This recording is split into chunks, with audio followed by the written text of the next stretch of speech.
Thank you so much for joining us today for Breaking Barriers in STEM, a Gairdner Connects conversation on equity, access, and opportunity.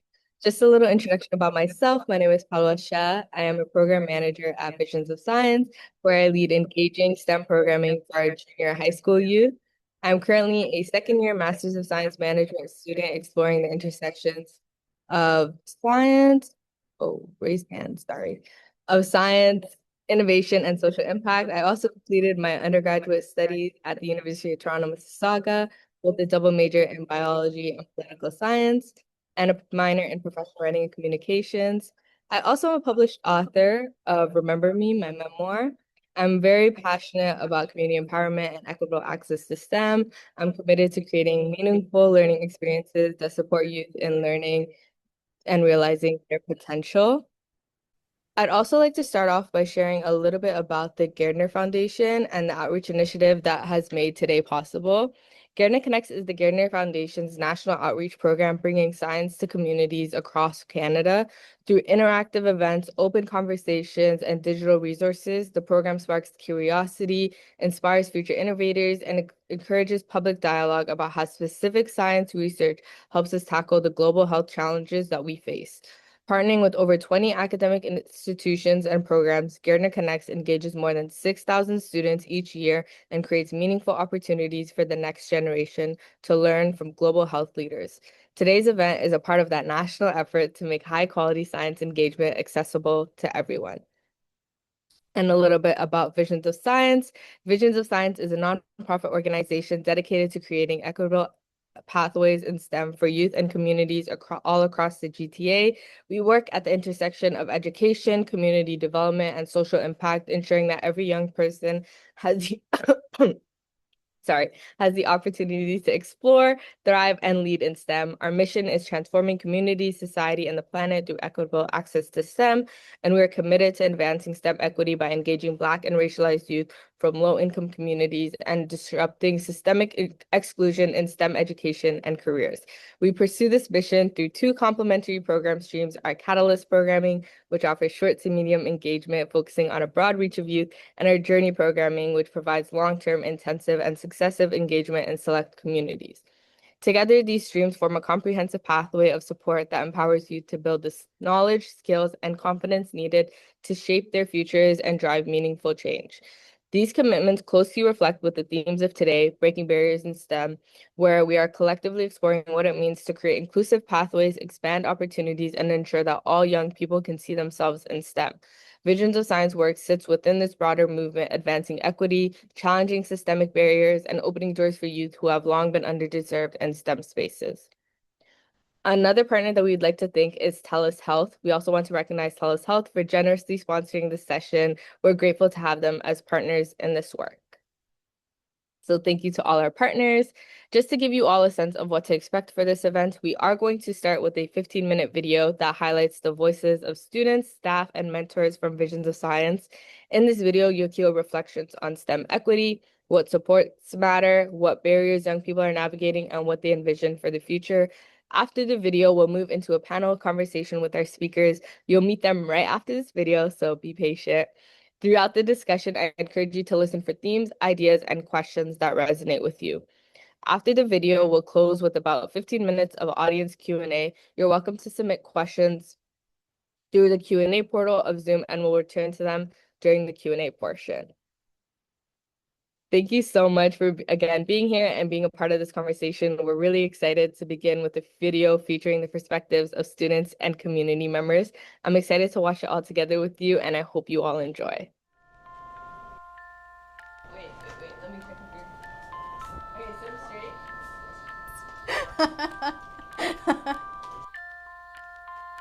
Okay. Okay, state your name and a little bit about yourself.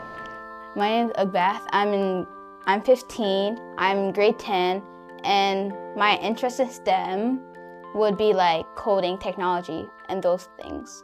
My name is Shania Mark, and I work for Visions of Science, and I'm passionate about community social impact and inclusive design. So my name is Maimuna Ayim.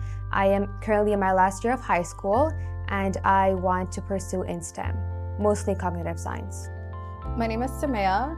I am the launch coordinator here at Visions of Science.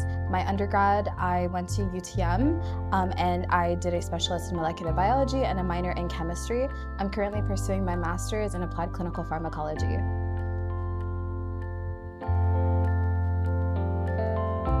I think the biggest challenge that I faced while pursuing STEM is trying to figure out where I belonged in STEM and kind of what areas of STEM I'd like to pursue.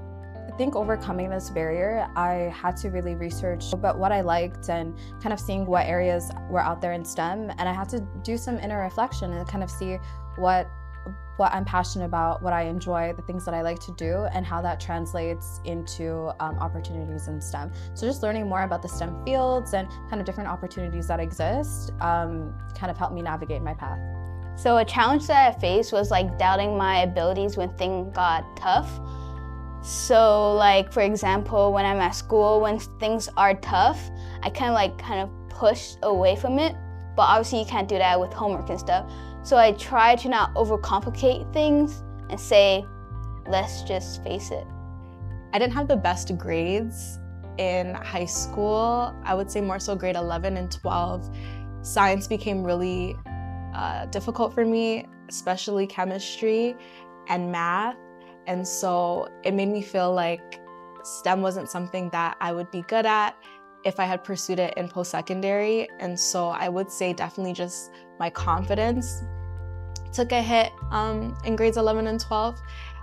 The ways that I was able to overcome that is by understanding that there's so many avenues within STEM and that you don't necessarily have to be an A+ student or the best student in order to pursue STEM. One challenge I faced was not finding enough STEM resources or even knowing about STEM careers. I didn't really know where to start from then, so I stepped out from my comfort zone and I joined Visions of Science. There they helped me understand more about STEM, and I met people who shared the same interest as me and built a network. I also joined math and science clubs that helped me explore more into STEM.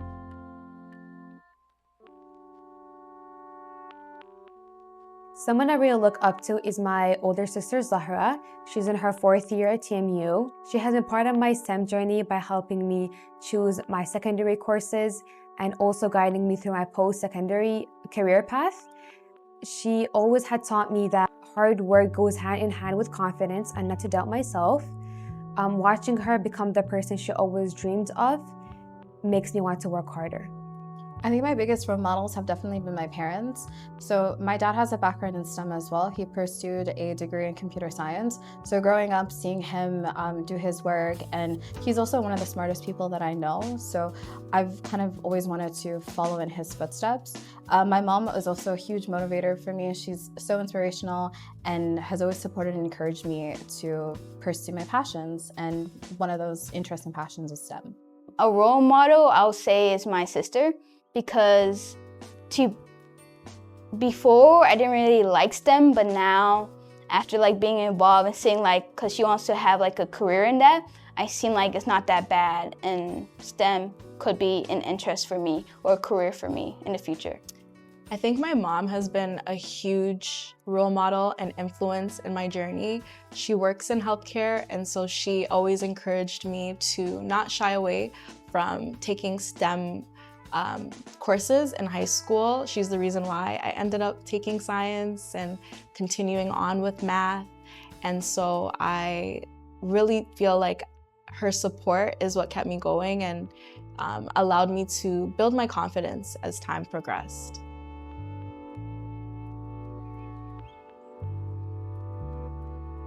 I think STEM fields can become more inclusive through diversity. I think it's really important for youth to be able to see themselves reflected in a lot of these professions that they're curious about pursuing.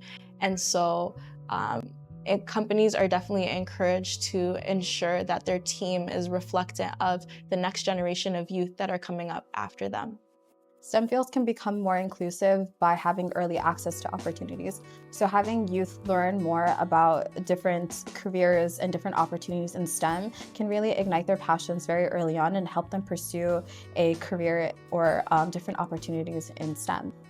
So I feel like STEM could be more inclusive, as in like having more people from different backgrounds like shown as like a role model for like younger people, as I don't really see that now, and also be more opportunities for people who don't have the money or like sort of like background can have like the help.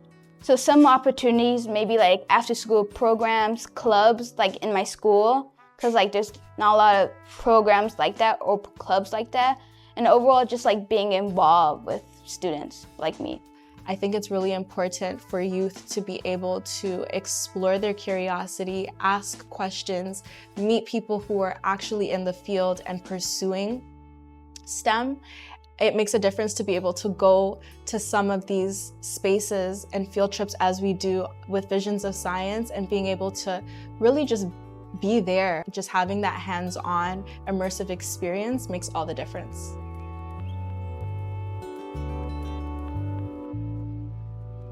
One of my favorite experiences within STEM has been working at Visions of Science, just seeing the ways that youth are so engaged and curious and excited about the possibilities within STEM. One of the core memories that stand out to me the most is our STEM Expo that we had to wrap up our summer program. So just seeing the youth work so hard throughout 7 weeks and being able to demonstrate all of the things that they've learned, their knowledge within STEM, and present that was definitely one of the highlights for me. So at UTM, I did my undergraduate thesis in a lab at CAMH. So the lab was a molecular genetics lab where we focused on different genes that are implicated in autism and intellectual disability. So that experience kind of became my first wet lab experience, or first real world science experience. So I kind of got to see what went into academic research and lab work. And that was really insightful for me and kind of ignited my passion to continue to pursue STEM. My favorite STEM experience is a chemistry experiment we did in class. We did a lab with acids and bases where we used indicators to see the color changes. It was really cool to see the things happening right in front of me than just reading about them. That really made me feel like an actual scientist. The hands-on part of STEM is what I really enjoy the most and what makes me curious and excited about STEM.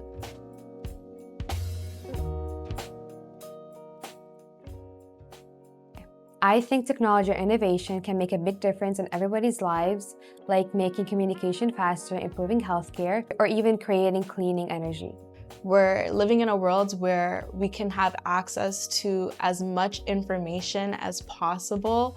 And so I think it's beautiful because things that might have took long to learn or to search up is now right at your fingertips. And so technology and innovation really just makes it easier for people to complete tasks and just even do their jobs, their everyday jobs, easier.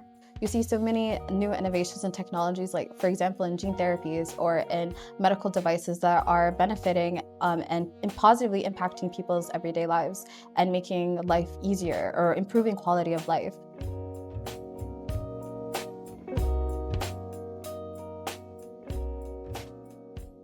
STEM can be used to address so many different needs in all different types of communities. Currently, there are so many social issues or environmental issues that exist within our communities. For example, low availability of housing or access to clean water. So STEM can be used to address these issues and provide solutions to better improve and better our communities. I think systemically, youth from my community have been underrepresented in a lot of STEM fields and professions. And so I am really excited about the fact that there are programs like Visions of Science getting a lot of these youth who come from low-income communities like myself that may not have the options or may not know what the possibilities are, and bringing them into these spaces where they can see themselves represented and reflected in STEM careers. I see STEM in my community through healthcare, environmental projects, and technology.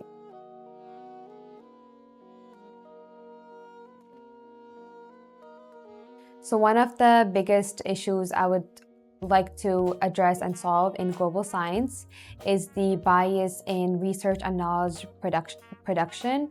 This is because the minorities are not being presented And this is why it leads to gaps in clinical trials. I feel like there's many diseases. For me personally, I've had many family members impacted, by terminal illnesses such as cancers and things of that sort. And so I would love for there to be more innovative solutions. I know we have a lot, but definitely just finding a solution for things like that that affect people's everyday health. I feel like I could solve climate change in a way, since like technology is better. I mean, could say like those polar bears, as you could see in those commercials and stuff, and help like the world be better and less ruined for the future generations. I think I definitely want to help find a cure for rare diseases. So rare diseases are often overlooked because they affect such a small population. However, I'd like to kind of find a cure by either through drug development, so identifying drug targets, or discovering a new mechanism of disease and helping cure rare diseases or any type of specific rare disease to positively impact humanity.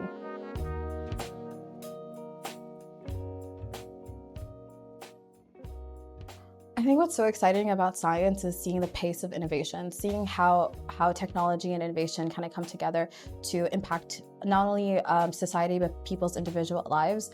Everywhere you turn, there's so many new breakthroughs in science that are happening right now, and it's so inspiring to see how far STEM has come, and I'm so excited to see where it's going to be in the next 10-20 years. The future of science seems really bright to me, since there are always new discoveries happening all the time, like in medicine, in technology, or even in space. So being part of STEM, being part of the next generation, is really inspiring and keeps me motivated all the time. What excites me about the future of science is the fact that things are changing very quickly. So now there's just new technology, there's new innovations. There's also so many different career paths that didn't exist 10 years ago. It's exciting because it really just allows you to have more options, and really truly just the possibilities are endless, especially when it comes to choosing what post-secondary program that you want to pursue in STEM.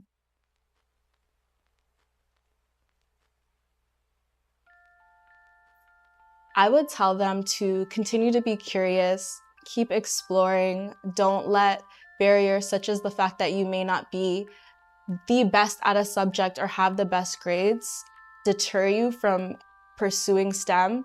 The beauty in STEM is the fact that there's just so many options, and so even when you find out that you don't like something, I truly believe that it's putting you on a path to figuring out what it is that you truly like. An advice that I would like to give to younger students is to always stay curious, find programs that interest you, like Visions of Science, and always stay motivated. I would tell them to like not take opportunities for granted, and also tell them to not be afraid of making mistakes. In a lifetime, you're gonna make many mistakes, and it's okay, since like it won't impact you a lot in your future. So make mistakes, and also for opportunities, don't take it for granted, because it won't always come to you. So just snatch it up. My advice would be to definitely stay curious and explore new interests and passion. By exploring and being curious, you'll definitely find where you belong in STEM, kind of how I did. So following your passions, and that will eventually lead you to exactly where you belong in pursuing opportunities in STEM. I hope everyone enjoyed that lovely, amazing video. It is so amazing to see the video come to life, because I'm very honored to personally know all 4 of the interviewees on a personal level, and they're all amazing human beings. And so to see this video come to life is just so meaningful and so impactful. And I hope that you all learned something from it or took something from it, because it truly is amazing. And now I'm thrilled to introduce our panelists who will help us dive even deeper into the themes that we raised in the video. I'd first like to introduce Dr. Eugenia Addy. Dr. Eugenia Addy is the Chief Executive Officer of Visions of Science and a leading advocate for STEM equity in Canada. With a background in chemistry and a deep commitment to community empowerment, Dr. Addy has dedicated her career to creating inclusive pathways for youth who have been historically underrepresented in STEM fields. Through her leadership, she has expanded access to high-quality science education, championed community-driven innovation, and worked to dismantle systemic barriers that limit opportunities for young people. So shout out to Eugenia. Thank you for coming. And then we have our next panelist, Ishaq Ibrahim. Ishaq Ibrahim is the program manager for our Catalyst programming at Visions of Science, where he leads initiatives that support young people, youth through experiential STEM learning and leadership development. He graduated from the University of Toronto in 2023 with an honors Bachelor's of Science in Molecular Biology, bringing both scientific insight and a strong commitment to equity into his work. Ishaq is deeply passionate about advancing STEM equity. His work is rooted in advocacy, representation, and creating pathways that empower the next generation of diverse STEM leaders. So shout out Ishaq, thank you for being here today. And then lastly, you may have recognized her from the video. We have Miss Sumaya Hersey. Sumaya Hersey is the program coordinator for our Launch and Connect program here at Visions of Science. She's completed her honors Bachelor's of Science at the University of Toronto, specializing in molecular biology with a minor in chemistry, where she gained an extensive wet lab and molecular genetic research experience. She is now pursuing her master's in applied clinical pharmacology at the University of Toronto, with aspirations to build a career developing innovative therapeutics and contributing to the future of drug development. So thank you, Sumaya, for being here. And now I'm just going to jump right into the questions. So, Eugenia, my first question goes to you, and my other panelists, feel free to tag along. But what first sparked your interest in STEM? I've spoken about this. Thank you so much, Pawasha, for those amazing introductions. And I've spoken about this a few times, but I think for me, it was something that was really kind of basic and organic. Like I just loved it growing up, watching TV shows, reading books. And so just being exposed to it, like in my everyday life, I was like, this is very cool. And it just feeds my passion for understanding the world around me. I would say when I got into school and like it became more of a like subject thing, and depending on my teachers, my interests would like ebb and flow, like go up and down. And I think a game-changing opportunity for me was in high school when I got to do a specialized STEM course. That's really when I was like, wait a minute, this is incredible, and I definitely want to be a part of it. Thank you. Any of our other panelists want to speak on what first sparked their interest in STEM? I can talk about my experience. So, my interest in STEM was like first sparked like growing up. Like I spoke about my dad and how he pursued a degree in STEM, so he was a computer scientist. So I was kind of already around STEM. And then going to high school, being part of like taking all these like different STEM classes and like science classes really like interested me. And then I really liked learning about how the world worked and like really understanding things, and like that really fueled my curiosity. And then also seeing other people like mentors and like community members who were pursuing STEM as well, like really drove me to continue pursuing it in university. Thank you. Love that. Ishaq, I'm going to direct the next question to you. Why do you think it's important for young people from diverse backgrounds to see themselves reflected in STEM careers? I think that just ties back to, that sense of belonging in STEM, right? So I would say this is actually, and I was going to add if somebody didn't jump in, one of my biggest intros to STEM was actually an uncle of mine, and really just seeing him in the role that he had as a psychiatrist, spending some time with them in London, Ontario, and just seeing like how it changed the lives or the life that he was able to provide for his children. In his big old house and his nice car, and even like just seeing the life that they lived compared to what that's my parents did an amazing job supporting us with what they had, but just the levels, really being able to see the levels to it influenced and like change my whole perspective on what it means to join and like enter the world of STEM and the opportunities that it could provide for you beyond just interest. So I would say, even though my spark might not have been from that specifically, it definitely was a nail in the hammer for sure, or a nail in the coffin. I don't know how the saying goes. You get what I'm trying to say here. Yeah, thank you for that. Eugenia, do you want to speak on why you think it's important for young people from diverse backgrounds to see themselves reflected in STEM careers? Yeah, I think sometimes we take for granted how important representation is. I know that for myself, I as I said, I watched TV, I watched a lot of, like, I read a lot of books, but I did not think of myself as a STEM person during that time. Like, I did not, I was literally like, oh, people over there do that. And like, you gotta look like this and you gotta act like this. And I'm like, I don't really fit into all that. So I'm interested, but it's not like this is what my job is gonna be. Like, it was never that. And then it wasn't until I actually started meeting people who looked like me, who were from communities that I grew up in. And that I was like, oh, well, wait a minute. Wait a minute. This is actually a possibility for me, hearing about their stories, hearing about their struggles. And I think that going back to what I was saying earlier, you kind of put up these, I don't know what it's roadblocks for yourself.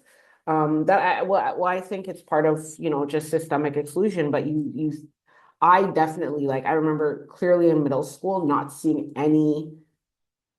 very few people of color in my textbook in science. And I'm like, I guess we don't do that. And so, what does that do to your mind in terms of your ability to think that you can be there if you don't see it? So, for me, I'm like, I think representation is super important so that we can believe that we can do it. We have some sort of blueprint, especially when we're up against so many different barriers. You need to know somebody else did this so it feels possible for you. So, that's kind of where I come from when it comes to representation, and it's so important for those who are overly represented or it doesn't feel like a big deal. It's because you're represented, but for those who don't, we all nod, we all know because it's like we've all grown up with the same kind of feeling. So Yeah, exactly. And I know what it's like even for me to see like a visible Muslim woman like in like a STEM career, like even just seeing them like in a corporate space, I'm like, oh my God, like, hey. And it's like it's just that immediate connection of like, I know I belong here, but to see it actually happen is so, so, so amazing. So thank you both for your answers. Samaya, I was wondering what challenges have you seen or experienced that limit equitable access to STEM?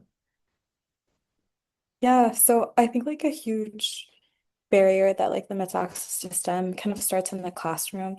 So like not having youth be exposed to different careers in STEM or different opportunities in STEM. And I think also a lot of like kids, I guess like from my experience like growing up, like STEM kind of had a negative connotation. Like it was seen as boring or seen as hard and like kind of limited people or like young kids want to pursue STEM. So I think like kind of breaking down those barriers early, showing them like STEM can be fun, like science can be fun and like kind of explains the world around us.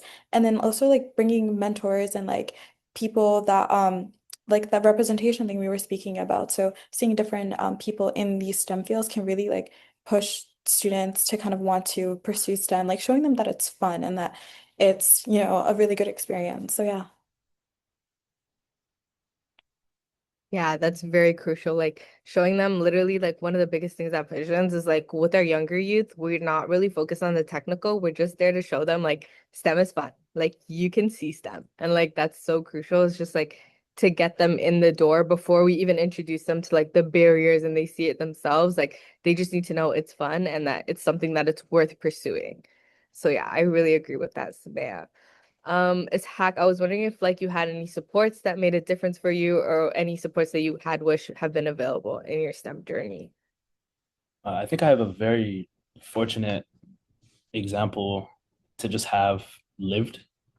Essentially, my younger siblings had grown up like from a very early age in visions of science programming, and then me just being a notch too old for each of the programs as they were rolling out. Back in the day, it was more like, again, we had to essentially build that suite of programming to then cover the breadth of what we do serve today in terms of youth engagement. But essentially, myself trying to figure out and navigate STEM pathways, especially as the oldest sibling, and then the majority of my family members being back home or like just in and around Europe or just way too far away to be a living, breathing blueprint for me, was something that I had to deal with and had to struggle with, and essentially trying to go at it alone is daunting, right? Especially when you don't have that direct support. But seeing like alternatively, my siblings, sure they have me, but I can be a busy guy sometimes. With that continued investment from Visions of Science and being able to go to a summer camp for completely free, because money was, it's always going to be an issue. We see it a ton. And then also, being able to really just be introduced to so many wonderful people who come from, similar backgrounds, whether that be socioeconomic, whether that be religious backgrounds, cultural backgrounds that you just don't normally or typically see in droves, especially the further up along that STEM pathway that you climb up. I often made the observation that the higher I climbed, it felt like I'm seeing less and less of the people I grew up with in the courses that I was attending, especially in university. So yeah, that's Yeah, we all know what it feels like to walk into a lecture hall and be like, do I belong here? Am I supposed to be here? So yeah, I definitely feel you. Thank you, Ishaq. Eugenia, I was also wondering for you if there was any supports that made a difference for you or that you wish had been available growing up. I'll name two. I think that I got really fortunate to have my mom, who was like a serious advocate for me in the school system and just in general, like you can do it, just like cheerleader, but also really kind of, she had a broader orientation of like, okay, I know that you need to take academic courses in order to be set up in this way. So in that broader sense of the pathway, she was really good at advocating for me and guiding me along the path, especially because I was getting a lot of advice from, guidance counselors and whatever that was actually contrary to what would have gotten me to where I ended up. If I had listened to them, I don't know where I would be. So it was really good to have somebody in my house that was like, what are you talking about? You can't do that.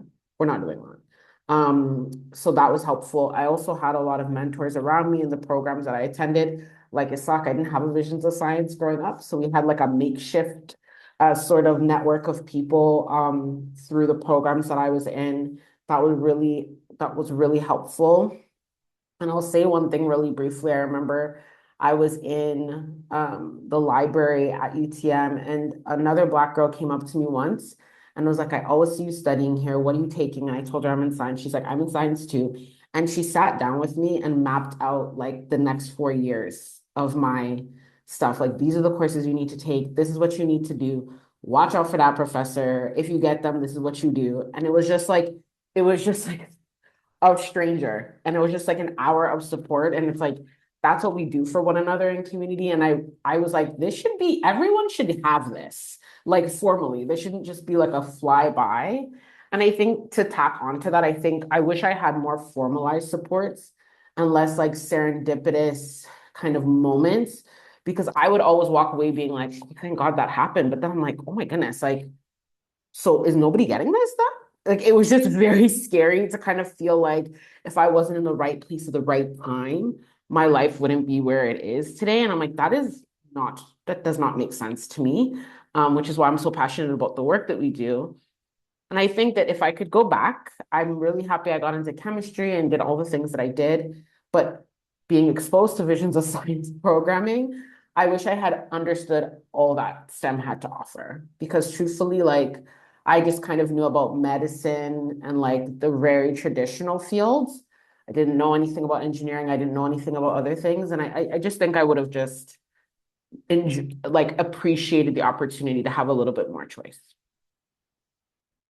Yeah, thank you for that. Even me, like my sister became a lawyer, so my parents were like, doctor, right? And I was like, no, we're not gonna do that. So even me and like Visions of Science, we now do programming in my old middle school. So like it's so like full circle to be like, I didn't have this walking these hallways, but knowing that these youth now have that is so like it's so meaningful to me and I love it and I love seeing it. So yeah, thank you guys for your answers. Samaya, I just wanted to ask you, how do we ensure youth voices help shape solutions? Yeah, so I think that's really important. So I think whenever we're developing, I guess, like in terms of vision science, like programming or like any type of opportunity, I think we definitely need to have youth voices inputted early on. Because like at the end of the day, we're kind of help there to support them or like to help them pursue their interests and like their opportunities and like careers in STEM. So like it makes sense to have them involved from the very beginning, let them kind of inform what solutions that they want to see and like what problems they want to be addressed. At the end of the day, like we're trying to support them and see them grow and like grow into, like into the career that they want. So yeah, like having them involved in the planning and like from a very early stage. Yeah, that's very crucial. Thank you, Samaya. Ishaq, I was wondering what your thoughts were on ensuring youth voices helped shape solutions. Well, again, I think just pulling up a chair, for the youth, I think this harkens back to a great example that I can pull from my first year as a program manager working with Visions of Science, working with the eighth graders. They, as youth at that age do, had a lot to say about programming, whether it was the best day ever or the worst day ever. There's always something that we may miss out on. We're not perfect. So one real way to make sure that we got a lot of the feedback that we needed from the youth was just literally going to them and being like, you know what, we always have debriefs at the end of every session as facilitators.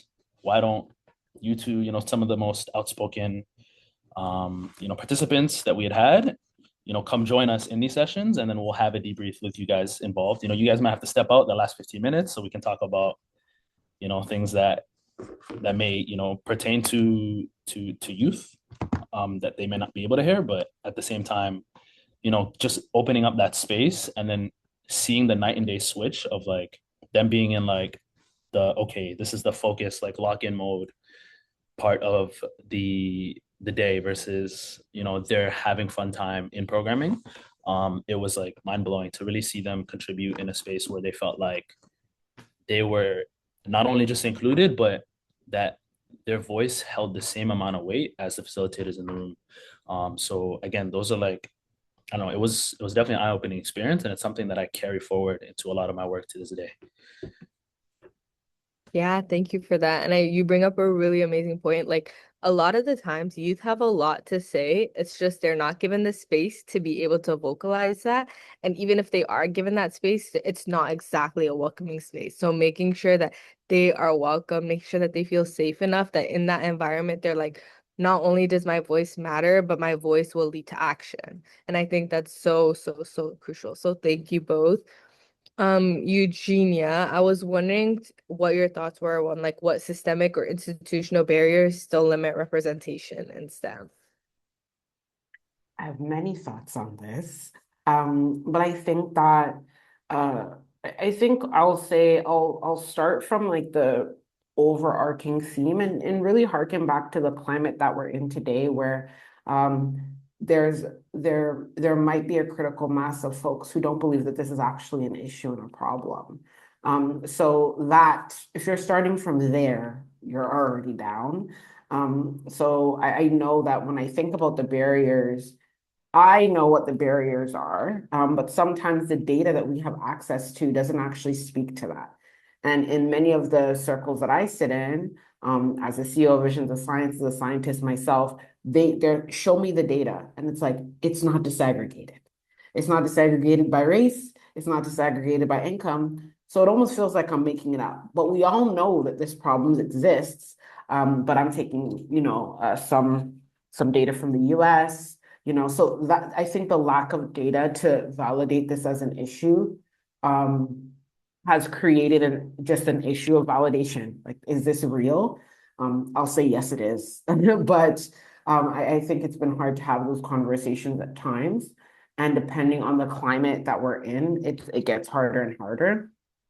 On a real practical level, I think that the barriers to accessing STEM are multifaceted, and they're complicated because of how important the pathway is in STEM. So we've all talked about different touch points.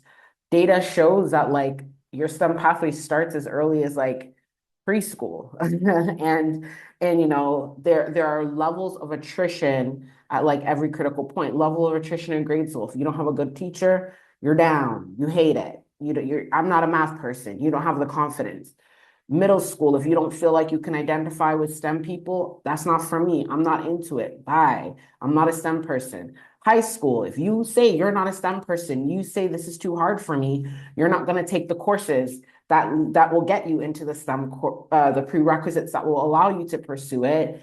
And then even if you do those, if you don't have the support that you need, if you don't understand the direction you're going in, you're gonna then not take it in. So it's like every single stage, there are so many things. And if you pack on housing insecurity, food insecurity, income, like racism, you tack on all of those things, Islamophobia. What?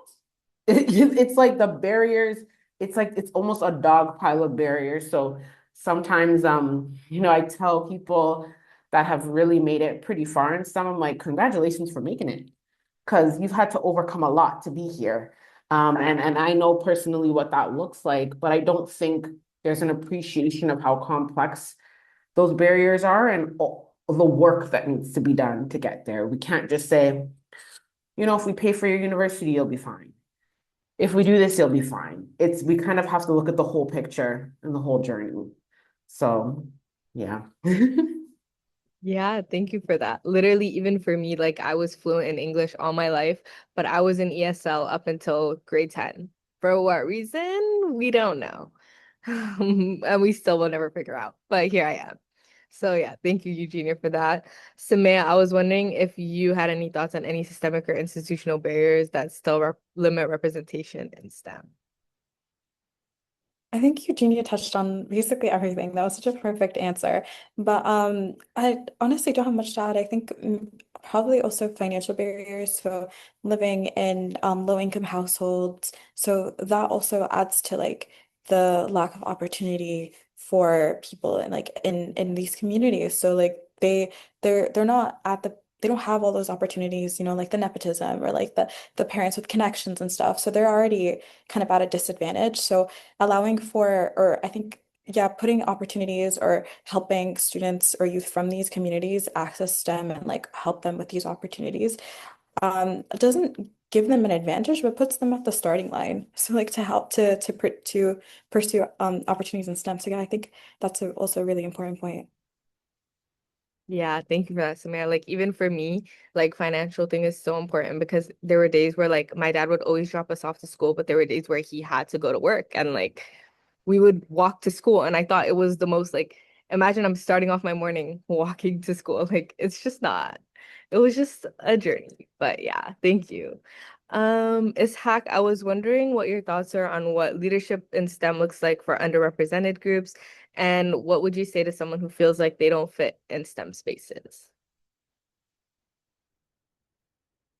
So on the topic of leadership, I think the biggest thing you can be for youth in a position like ourselves is really just be ourselves and then lead by example.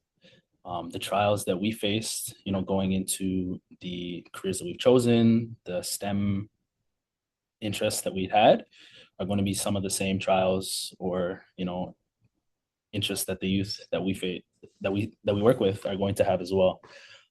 So essentially, just being your best self and in terms of, ensuring that, the in all these barriers that you are breaking through and the doors that you are trying to open for yourself, you're kicking that door wide open for the people behind you. That's what led me to, fill the seat that I fill today. And I'm very thankful that, I've been able to, kind of seed that growth as best that I can, even though, we can always feel like we could do so much more. And again, it's not something that I would stop doing, even if, I left Visions of Science or just didn't continue to do it like directly through this work. So yeah, again, just that time, that energy investment is something that, again, as Samir was talking about, it's something that is lacking with the youth that we serve. So just any effort that we can make in terms of like putting in those hours, right? Like it's literal hours of, STEM education where, even not even STEM education, but just conversations, speaking with youth and really having them like sit down, get off the TikTok, get off the YouTube and like explore, like, what do you want to do with your life? Those casual conversations with your little cousin in the car, like those kinds of things are something that, I really hold dearly and I think is very important. And it's stuff that I bring into my work where, you know, even if I'm not like if I'm dropping by or I'm visiting a session that doesn't belong to me, I'm not leading the session. I'm still gonna make sure that I'm speaking with the youth and I'm giving them my perspective, or I'm leaving them with something new to see. So yeah, I'll leave it at that. There's so much to Yeah, say. you touched on a lot of great points, especially like showing the youth like it's something as simple as just remembering a youth's name consistently is like so amazing. And yes, May, you have your hand up, so go ahead. Yeah, I wanted to quickly add to Ishaq's point, but I feel like STEM, especially for underrepresented and racialized individuals, it's not about fitting in. Because I think with how like the lack of a diversity that exists in STEM, you're not going to fit in or you're not going to kind of go with, fit in with everyone who's already in the field. I think it's more about breaking into the field and having your own unique perspective and finding your own niche within that space. I like that. It's not exactly about like fitting the narrative or fitting the critique. It's about creating your own narrative and creating your own critique within that story or within that industry. So that's super crucial. Thank you. So May I also wanted to ask you, what do you think an equitable STEM ecosystem looks like in 10 years? Yeah, I think equitable STEM to me kind of looks like seeing people from like low income communities or racialized or underrepresented youth in leadership positions. You want to see more big company, Fortune 500 people, companies being led by racialized individuals, people who had to start from the bottom and grew their way up there. And I think with that, that will also open up more doors and opportunities for people. For young people, it's all about that representation thing too. So they're going to see them, the racialized individuals at these like high level positions and be like, yeah, I can do that. I can see myself growing there. And then they also can help open up opportunities for them as well. So kind of making it easier for them to enter these spaces. So I think, yeah, like having overall diversity within all levels of STEM. So all the way from entry level to, CEO. So yeah. Yeah, thank you so much for that. We are almost close to time, so I just want to end it off with this one last question. I think Eugenia, as CEO of Visions, I think this question fits perfectly for you. How do you think collaboration between youth, educators, and industry help us get there? Yeah, thank you. Honestly, it's one of those things where I know for myself, I have I think I'm a big believer in you can go farther together, and you can't do this work alone. So I know for myself, transitioning to different stages as a CEO, I wrestled with like, even how do you bring folks who really might not understand your community right away into the fold? But Pawasha, as you've seen with our work, Isak, Sumaya, so many people really want to support and really want to help and actually want to learn and engage. And so being able to recognize that there are like-minded folks in different sectors, partnering with educators and partners and corporations and different things like that has only enhanced the work. And ultimately, what's the most important is that it enhances the opportunities and network for the youth. I think that for me, it's really important not to gatekeep those opportunities, but also allow and position them in such ways that youth can really just kind of now take it and run. Like I have a connection at MLSC Launchpad, I have a connection at Turner Fleischer, I have a connection here, all of the incredible partners that we work with. And then when we think about educators too, I think that sometimes, they get a bad rap depending on, the context. And I think at the heart of it, many, many educators actually want to see their students thrive. They're also working in many cases in systems and conditions that don't allow them to do their best work. So I love the fact that we're able to also partner with those who see our youth probably more than some of their parents do because you spend so much time in school. So really being able to partner with those critical frontline folks that engage our youth and really engage the whole ecosystem of support that they have and being a part of it, I think is so great. So it's necessary. Yeah, thank you. I think you touched on it perfectly, especially like the full wraparound picture is like a lot of these industry partners, educators, they can't exactly work to fix a problem if they don't even know that that problem exists. And it's like once we make them aware of it, they're like, how can we help? And I think that's the most refreshing part of like having any partner conversation is like when they say like, how can we help? And we're like, yes, like let's build this together. And I think it's so beautiful. So thank you. Thank you all to our panelists. Virtual round of applause for their time and their questions. Thank you all. And now we'd like to open the floor to your questions. So for the audience, please continue sending them in through the Q&A funnel. I do have some here that I'm going to ask.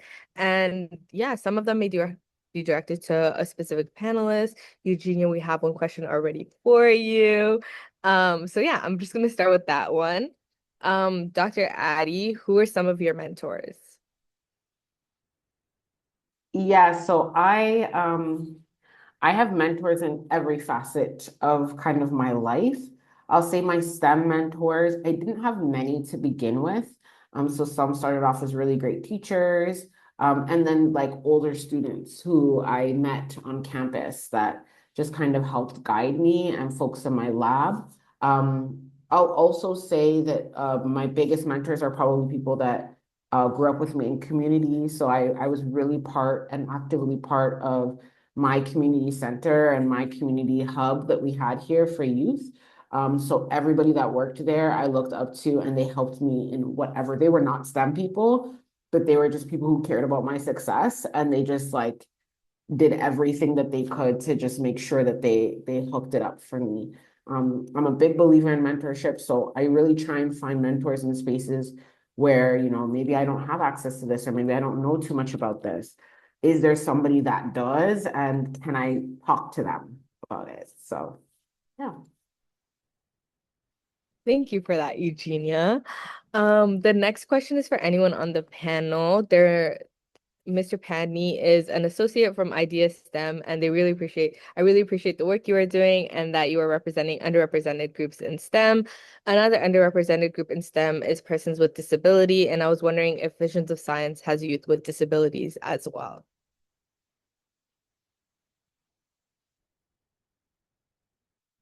I can go ahead and answer this really briefly. I think that we can do better about like a better job at like actually really focusing on accessibility and really thinking about those intersectionalities within our communities. I remember back in the day in STEM clubs, we had youth who had varying abilities across the board, and we kind of worked to accommodate them on a case-per-case basis.